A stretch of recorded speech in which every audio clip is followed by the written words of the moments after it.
Today we're going to be looking at Mummy Bauxite, and this is one color I wasn't sure whether to include in the series or not, because on the tube it says Primatek range, but on some color charts it says not Primatek range, and it doesn't have the word Mummy Bauxite Genuine as the color name. However, I checked the latest color chart and it is classified as Primatek range in that color chart, so I'm going to go with that, and I'm also going to go with my tube that says it is a Primatek range.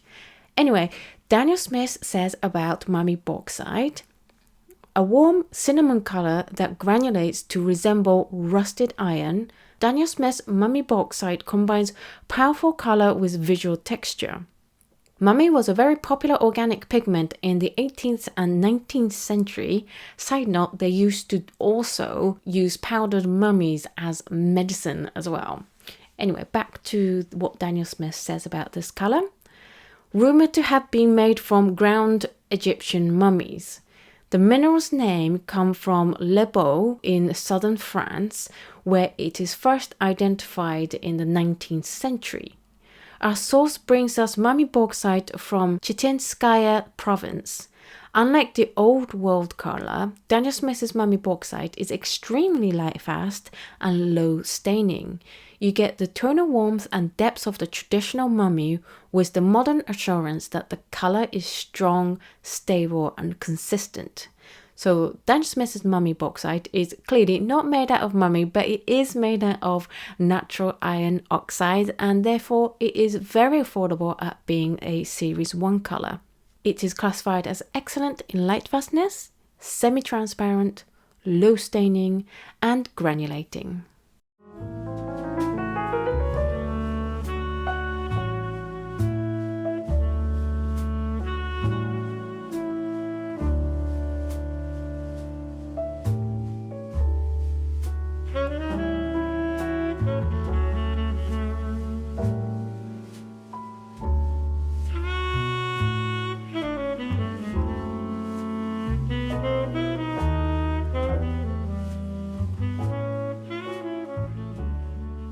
Welcome back. The paints have dried and this is Mummy Bauxite.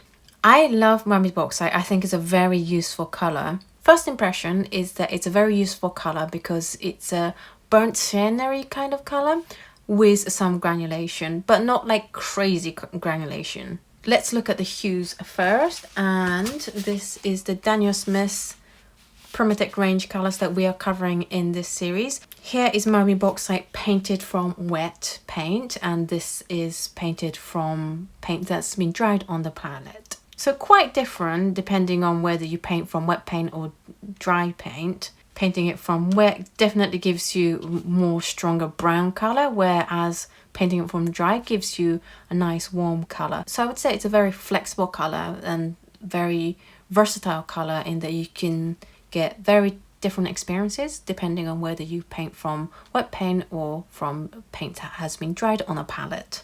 Let's look at other Daniel Smith colors. I would say in terms of hue, the Lunar Earth is relatively similar to the Mummy Bauxite, but the Lunar Earth is a little bit more red than the Mummy Bauxite, but the two are similar and you do get granulation on both. So maybe if you do already have one or the other on your palette, you don't need the other one. Let's look at Holbein colors. Don't think any of these are similar. Closest one is the burnt umber color, but you can also argue that it's a completely different color. In terms of schminke colors, maybe the Mars Brown is similar in hue, but obviously again Mars Brown is a non-granulating color, whereas Mummy Bauxite is a granulating color. In terms of gradation, it gradates beautifully. I was so happy to see this. You get very clear segments of different intensity, and that's what you want because it means you get good control of how your gradation is going to happen. However, it is slightly prone to qualifying on the rough paper and also the arch paper. What I love though with the hot press paper is that You do get two-tone areas. Some areas are a little bit more warm, and then you get granulations that are a little bit cooler, a little bit more grey, and I think that is a beautiful effect. In terms of transparency, I do see a tiny bit of brown deposit on the black stripe. In terms of lifting, it's classified as low staining, and I would agree with that. I would say this is low staining, where you can almost get back to white, but not quite. As for glazing, you know, it's not bad for granulating and low staining color. You definitely see the two different layers, and you don't get that lighter outline that you get in some of the other Primatek range colors that aren't as good at glazing. So I would say it's a decent pass in terms of glazing. With gauzing, you get a nice reaction that are monotone. It's the same color, it's just the background's a little bit lighter than the main lines of color. Salt, it doesn't really react to salt, and it's not a particularly pretty look as a result. In terms of wet and wet, it actually spreads very well, and you can almost see that here, and you'll definitely be able to see it in the high-res scan.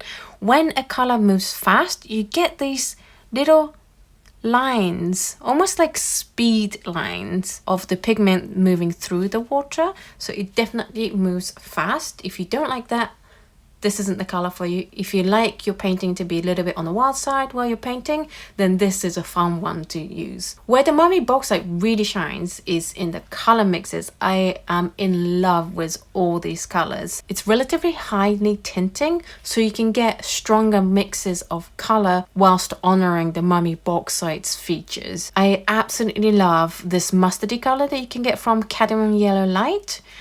Also, how beautiful this quinacridone rose becomes. It's a warm, slightly dusty, corally pink, and it's beautiful. It creates a gorgeous grey with the phthalo blue yellow shade or green shade. I just love all these colors. You get a nice red brick color with the permanent red. It's gorgeous, and I think Mummy Bauxite is an excellent mother color where you mix Mummy Bauxite with all the colors you're going to be using in that painting to get a cohesive look that is slightly dusty but not too dusty, and it just creates such beautiful colors. So what do I think of Mummy Bauxite? Well, I already love this color, and I do have it on my landscape palette. It's a very versatile color in terms of using it in landscape, because you get that granulation happening that you don't normally get in a burnt sienna kind of color, and it creates beautiful color mixes. I just, these two alone is worth it for me in terms of having it on my palette.